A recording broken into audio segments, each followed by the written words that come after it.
মোৰ ছাত্ৰ-ছাত্ৰীসকল আমাৰ আজি ভিডিঅ'লে তোমালোকক স্বাগতম জনাইছো। আজি আমি ক্লাছ 4ৰ ইংলিছৰ লেসন নম্বৰ 3 উই অল বিলং নামৰ পাঠটিৰ এক্টিভিটি 21ৰ পৰা কৰিম। তোমালোকে মনোযোগেৰে চাই যাবা। চোৱা 21 লেটস টক। আহা কথা পাতো। এতিয়া চোৱা আমি ইয়াত ছবি এটা দেখিছো। ছবিত এফালে ছাত্ৰী এজনী আছে আৰু এফালে তাইৰ মেম আছে। এতিয়া ছাত্ৰীজনীয়ে কৈছে ma'am I'll make a card in Assamese. Ma'am মই এটা কাৰ্ড অসমীয়াত বনাম বুলি কৈছে। তাৰপিছত মেমে কৈছে that's nice. এইটো খুব ভাল। Let's all make cards for Gurpreet. আহা সকলোৱে গুৰপ্ৰীতৰ বাবে কাৰ্ড বনাও বুলি কৈছে। তাৰপিছত চোৱা let's learn. আহা শিকো। While speaking we use shorthand forms. Ma'am, I'll, that's and let's are the shorthand forms of madam, I will, that is and let us. এতিয়া চোৱা যেতিয়া আমি কথা পাতো তেতিয়া আমি শব্দৰ ছুটি ৰূপসমূহ ব্যৱহাৰ কৰো। যেনে এই মেডাম শব্দটোৰ ছুটি ৰূপ হৈছে মেম, I will শব্দটোৰ ছুটি ৰূপ হৈছে I'll। তাৰপিছত এই that is ৰ ছুটি ফৰ্ম হৈছে that's। তাৰপিছত এই লেটাছ শব্দটোৰ শৰ্ট ফৰ্ম হৈছে এইটো লেটস। এতিয়া চোৱা 21b read and practice more such words. এতিয়া আমি ইয়াত আৰু এনেকুৱা শব্দ কিছুমান পঢ়িম। চোৱা মেম মানে মেডাম হয়নে? মেডামক আমি ছুটিকে ক'লে শৰ্ট এণ্ড ফৰ্মত আমি মেম বুলি কওঁ। I will, I'll হয়নে? তাৰপিছত is not, isn't, it is, it's, we would, we'd বুলি কওঁ। You have, you have-ক আমি এইটো you've, should not, shouldn't বুলি কওঁ। could not-ক আমি couldn't বুলি কওঁ। do not-ক আমি don't বুলি কওঁ। would not-ক আমি won't বুলি কওঁ। can not-ক আমি can't বুলি কওঁ। does not-ক আমি doesn't বুলি কওঁ। are not-ক আমি aren't বুলি কওঁ। has not-ক আমি hasn't বুলি কওঁ। have not-ক আমি haven't বুলি কওঁ। এতিয়া চোৱা 21c fill in the blanks with appropriate shorthand forms. One is done for you. এতিয়া আমি এই তলত দিয়া ঠাইবোৰত আমি শৰ্ট ফৰ্মবোৰ লিখিব লাগিব। এতিয়া চোৱা এটা আমাৰ বাবে কৰি দিয়া আছে। do not-ৰ শৰ্ট ফৰ্ম আমাক ইয়াত don't বুলি দিয়া আছে। এতিয়া এইটো can not হয়নে? আমি can't বুলি লিখিম। haven't আমি এইটো have not আমি haven't বুলি লিখিম। এইটো আমি লিখিছো হয়নে? তাৰপিছত এইটো would not ইয়াক আমি won't বুলি লিখিম। এতিয়া চোৱা 22a read the sentences given below. তলত দিয়া বাক্যবোৰ পঢ়া। Number 1 Our school celebrated Independence Day last week. আমাৰ বিদ্যালয়ে যোৱা সপ্তাহত স্বাধীনতা দিৱস উদযাপন কৰিছিল। Number 2 Our teacher shared stories of India's freedom movement. আমাৰ শিক্ষকসকলে ভাৰতৰ স্বাধীনতা আন্দোলনৰ কাহিনীবোৰ আমাক শুনালে। Number 3 We all learned about freedom fighters. আমি সকলোৱে স্বাধীনতা সংগ্ৰামীসকলৰ বিষয়ে জানিব পাৰিলো। Number 4 Our head teacher hoisted the national flag. আমাৰ প্ৰধান শিক্ষকে আমাৰ ৰাষ্ট্ৰীয় পতাকাখন উত্তোলন কৰিলে। Number 5 A few of our classmates performed a skit on Kanaklata. আমাৰ কেইজনমান সহপাঠীয়ে কনকলতাৰ ওপৰত এখন নাটিকা পৰিৱেশন কৰিলে। Number 6 All of us enjoyed the skit. আমি সকলোৱে নাটিকাখন উপভোগ কৰিলো। এতিয়া চোৱা ইয়াত কিছুমান শব্দৰ তলত আঁচ টনা হৈছে হয়নে? তোমালোকে আঁচটনা শব্দবোৰ মন কৰিছা নিশ্চয়। এই আঁচটনা শব্দই কি বুজাইছে জানানে? এইটো অতীত কালত হৈ যোৱা কাম বুজাইছে বা এই শব্দটো past tense-ৰ শব্দ হয় বুলি আমি গম পাইছো কাৰণ এই শব্দবোৰত ed যোগ হৈ আছে হয়নে এতিয়া চোৱা 22b add d or ed to the words and write them down in the given spaces এতিয়া আমি এই খালি ঠাইবোৰত কি কৰিব লাগিব d বা ed যোগ কৰি আকৌ লিখিব লাগিব এটো চোৱা celebrate আমি ইয়াত d যোগ কৰিম ইয়াত ই আগতীয়াকে আছে হয়নে গতিকে আমি d যোগ কৰি celebrated কৰিম এটো share হয়নে আমি ইয়াত ই আছে আমি d কৰি shared কৰিম এটো learn ইয়াত আমি ed যোগ কৰিম learned হ'ব এটো hoist আমি ইয়াত ed যোগ কৰি hoisted কৰিম এটো perform ইয়াত আমি ed যোগ কৰি performed কৰিম এটো enjoy ইয়াত আমি ed যোগ কৰি enjoyed কৰিম Now read the words in the compartments of the train. These words talk about something that already happened. When we talk about something that already happened, we use the past tense by using d or ed to the action words. এতিয়া চোৱা যেতিয়া কোনো এটা কাম হৈ যোৱা বুজায় বা আমি কোনো এটা কাম হৈ যোৱা বুজাও তেতিয়া হেতু past tenseৰ বাক্য হয় আৰু এই past tenseৰ বাক্য বুজাবলৈ হলে আমি কি কৰো action words মানে ক্ৰিয়াপদ মানে যেটো শব্দই কাম কৰা বুজায় সেই শব্দটোৰ পিছত আমি d বা ed যোগ কৰি হেতুক আমি past tense বনাও past tense মানে অতীত কাল হয়নে অতীত কালৰ বাক্য বনাও এতিয়া চোৱা আমি ইয়াত পোৱা সকলো বাক্যখিনি অতীত কালৰ আছিল past tenseৰ আছিল হয়নে এটো celebrate এটো action word হয়নে celebrate কিন্তু celebrateৰ পিছত ed যোগ কৰি ইয়াক অতীত কালৰ বাক্য বনোৱা হৈছে হে তেনেকে shareৰ পিছত ed যোগ কৰা হৈছে এটো past tense হল learnৰ পিছত ed যোগ কৰা হৈছে হেবাবে এটো past tense হল hoistৰ পিছত ed যোগ কৰাৰ পিছত এটো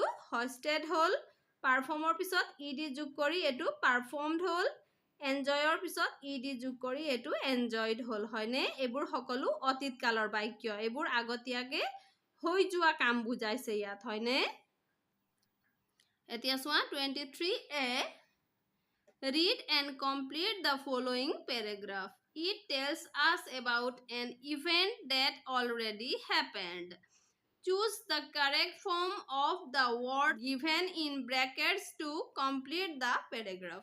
এতিয়া চোৱা আমাক ইয়াত এটা প্যাৰাগ্ৰাফ দিয়া আছে যেটোত কোনো এটা কাম আগতীয়াকে হৈ যোৱা বুজাইছে হয়নে এতিয়া এটো past tenseত দিয়া আছে গতিকে এতিয়া আমি এই ইয়াত খালি ঠাইবোৰ যে আছে ইয়াত আমি এই দুটা দিয়া শব্দৰ পৰা উপযুক্ত শব্দটো বাছি লিখিব লাগিব Yesterday our class আমি লিখিম played a game together we formed আমি form লিখিম teams we shared our ideas and helped each other in the team that day we আমি enjoyed লিখিম a lot 23 b work in pairs এটো তোমালোকে দুজন দুজনকৈ কৰিব লাগিব Read the words given in the box below Write the words that speak about present time in column A and the words that speak about past time in column B. One is done for you. এতিয়া চোৱা ইয়াত আমাক কেইটামান শব্দ দিয়া হৈছে হয়নে এতিয়া এই শব্দবোৰৰ ভিতৰত কিছুমান শব্দ past tenseৰ মানে অতীত কালৰ আৰু কিছুমান present tense মানে বৰ্তমান কালৰ শব্দ আছে এতিয়া এই শব্দবোৰৰ যিবোৰ প্ৰেজেন্ট টেন্সৰ হয় আমি হেবোৰক এফালে প্ৰেজেন্ট টেন্সত লিখিম আৰু যিবোৰ পাষ্ট টেন্সৰ হয় হেবোৰক আমি পাষ্ট টেন্সত লিখিম এতিয়া আমি ইমানখিনি আগতে যে পঢ়িলো তাৰ পৰা আমি গম পালো যে এই শেষত ed যোগ হোৱা শব্দবোৰ পাষ্ট টেন্সৰ হয় হয়নে এতিয়া চোৱা colored এটো আমি পাষ্ট টেন্সত লিখিম cared এটো আমি পাষ্ট টেন্সত লিখিম shared এটো পাষ্ট টেন্স cheer এটো present tense learn এটো present tense perform এটো প্ৰেজেন্ট টেন্স স্মাইল এটো প্ৰেজেন্ট টেন্স enjoyed এটো past tense blend এটো প্ৰেজেন্ট টেন্স ইয়াত শেষত দি আছে কিন্তু ed নাই হয়নে গতিকে এটো প্ৰেজেন্ট টেন্স হ'ব helped এটো past tense এটো তোমালোকে ধুনিয়াকে লিখি লবা এতিয়া চোৱা 24 find out meaningful words from the grid given below এতিয়া আমি এই গ্ৰিডত দিয়া শব্দবোৰৰ পৰা অৰ্থপূৰ্ণ শব্দ বিচাৰি উলিয়াব লাগিব circle the words and write them down in the given spaces one is done for you আমি কি কৰিব লাগিব ইয়াৰ পৰা অৰ্থপূৰ্ণ শব্দ উলিয়াই আনি এই আমাক দিয়া এই খালি ঠাইবোৰত আমি সেই শব্দবোৰ লিখিব লাগিব এতিয়া চোৱা আমাক উদাহৰণ স্বৰূপে এটা ইয়াত কৰি দিয়া হৈছে এটো ডাইভাৰ্সিটি হয়নে ইয়াৰ পৰা ইয়াৰ লৈকে ডাইভাৰ্সিটি এটো লিখি দিয়া আছে হয়নে তাৰ পিছত চোৱা আমি প্ৰথম খাৰিত পাইছো ফুড হয়নে গতিকে আমি ইয়াত ফুড লিখিম হয়নে গতিকে আমি ইয়াত ফুড লিখিম এতিয়া চোৱা দ্বিতীয় খাৰিত আমি ইয়াৰ পৰা ইয়াৰ লৈকে ইউনিটি পাইছো হয়নে এটো ইউনিটি আমি ইয়াত ইউনিটি লিখিম এটো চোৱা আমি লিখিছো এতিয়া চোৱা 4 নম্বৰত আমি পাইছো চেয়াৰ CHEER চেয়াৰ এটো চেয়াৰ আমি এতিয়া ইয়াত চেয়াৰ লিখিম এটো চোৱা আমি চেয়াৰ লিখিছো তাৰ পিছত এতিয়া চোৱা আমি ইয়াত পাইছো চোৱা এতিয়া আমি ইয়াত পাইছো DRESS ড্ৰেছ আমি ড্ৰেছ লিখিছো হয়নে তাৰ পিছত চোৱা ইয়াত আমি পাইছো কালচাৰ CULTURE কালচাৰ এটো আমি কালচাৰ লিখিছো তাৰ পিছত আমি পাইছো তাৰ পিছত চোৱা ইয়াত আমি পাইছো BELONG belong এটো belong তাৰ পিছত আমি পাইছো তাৰ পিছত চোৱা LANGUAGE language language আমি লিখিছো হয়নে তাৰ পিছত আমি পাইছো INDIA তাৰ পিছত আমি পাইছো ইন্ডিয়া আমি ইন্ডিয়া লিখিছো আমি ইয়াত পাইছো SONG song আমি ইয়াত song লিখিছো তাৰ পিছত চোৱা আমি ইয়াত পাইছো FAN fan এবোৰ আমি লিখিলো হয়নে এতিয়া চোৱা 25 write a short paragraph on any one of the following topics you may paste or draw pictures এতিয়া চোৱা এই তলত দিয়া তিনিটা টপিকছৰ ভিতৰত তোমালোকে এটা টপিক হয় লিখিব লাগিব so different food you like to eat ভিন ভিন খাদ্য যে তুমি খাই ভাল পোৱা এটো চোৱা different dress you like to wear তুমি পিন্ধি ভাল পোৱা বিভিন্ন কাপোৰ different languages you want to learn আৰু তুমি শিকিব বিচাৰা ভিন ভিন ভাষা এতিয়া এই তিনিটা টপিকছৰ ভিতৰত তুমি যিকোনো এটা লিখিব পাৰা এতিয়া চোৱা মই এটা লিখি দিছো আৰু যদি এই দুটাও লিখিব লাগে তেতিয়া হলে তোমালোকে কমেন্ট কৰি কবা মই লিখি দিম এতিয়া চোৱা এটো লিখিছো আমি ডিফাৰেন্ট ফুড ইউ আছে ইয়াত আমি আই লিখিম আই লাইক টু ইট বুলি আমি লিখিম different food I like to it India has so many types of food. I love trying them. I like to eat til pitha, narikol laru, pati sapta, sel roti and dosa from South India. Every food has a different taste. I love trying new food.